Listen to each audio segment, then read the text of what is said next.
Bývanie, ktoré rastie spolu s vami. Týmito slovami predstavuje investor výstavbu nového bytového domu, ktorú nedávno začal. V lokalite Hríby vedľa Bystrickej cesty chce totiž postupne vybudovať novú mestskú štvrť. Za Lidlom sa donedávna rozprestieralo len pole, aktuálne sú na ňom mechanizmy. Nejde však o aktivitu poľnohospodárov. Do 2 rokov by tu mala vyrásť nová bytovka. Zámer prezentoval investor už dávnejšie.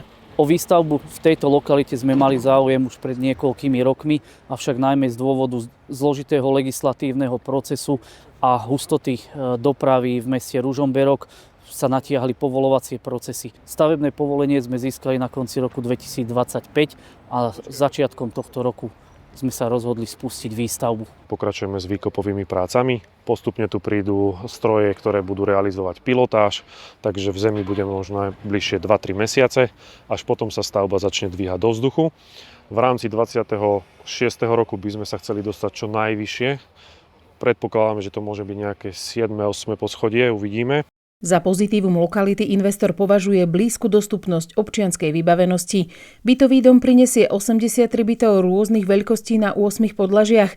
Pôjde o 19 bytov jednoizbových, 33 dvoj, 29 troj a 2 štvorizbové. Metráž bytov sa bude pohybovať v rozmedzi približne od 30 do 150 metrov štvorcových vrátane terasy. Hríby majú do nášho regiónu priniesť nový štandard bývania. Budeme prvá bytovka určite v Ružomberku a v širšom okolí, ktorá bude mať chladené stropy a vykurovanie v jednom technológiu. A takisto v podstate s tým aj súvisiace zónové ovládanie a tak ďalej. Je to technológia, ktorá vám v podstate umožňuje cez strop kúriť byty a zase v lete ich chladiť. Čiže celoročne držať rovnakú teplotu v tej miestnosti, aby sa byty neprehrievali. Energeticky úspornejšie bývanie má okrem novej technológie zabezpečiť aj fotovoltaická elektráreň na streche budúcej bytovky. Budova s 2 vchodmi bude mať podzemné parkovisko. Garážových státi bude 63, vonkajších parkovacích miest 24. Každý byt taktiež má aj svoju pivničnú kopku, ktorá je umiestnená na tom istom podlaží a má napríklad v sebe zásuvku na spotrebu svojho bytu, čiže si tam môžem dať čokoľvek, aj mraziak napríklad. Do našich štandardov takisto patrí elektrina privedená na balkóny, na terasy a na terasy taktiež aj privedená voda so nezámrznými ventilami, aby ľudia vedeli polievať kvietky a podobné veci. Investorom je etablovaná spoločnosť Odeko, ktorá pôsobí v Žilinskom kraji a priamo v Ružomberku doteraz vybudovala 169 bytov.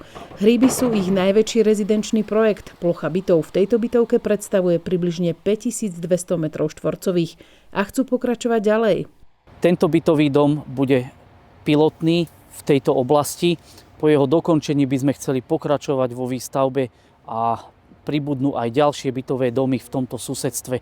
Cieľom nie je postaviť jednu bytovku, ale vytvoriť štvrť. Nová mestská štvrť by podľa plánov investora v horizonte približne 10 rokov mala poskytnúť okolo 500 bytov v 5 až 10 objektoch. Autorom architektonického návrhu Hríbov je opäť architekt Alexander Koban. Názov bytového domu, podobne ako pri Bátorkách, vychádza z historických podkladov.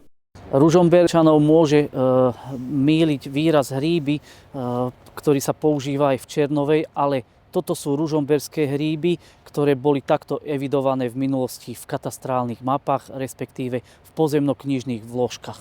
Prvé byty na Hríboch chcú odovzdávať koncom roka 2027. Celkový objem investície presiahne 15 miliónov eur.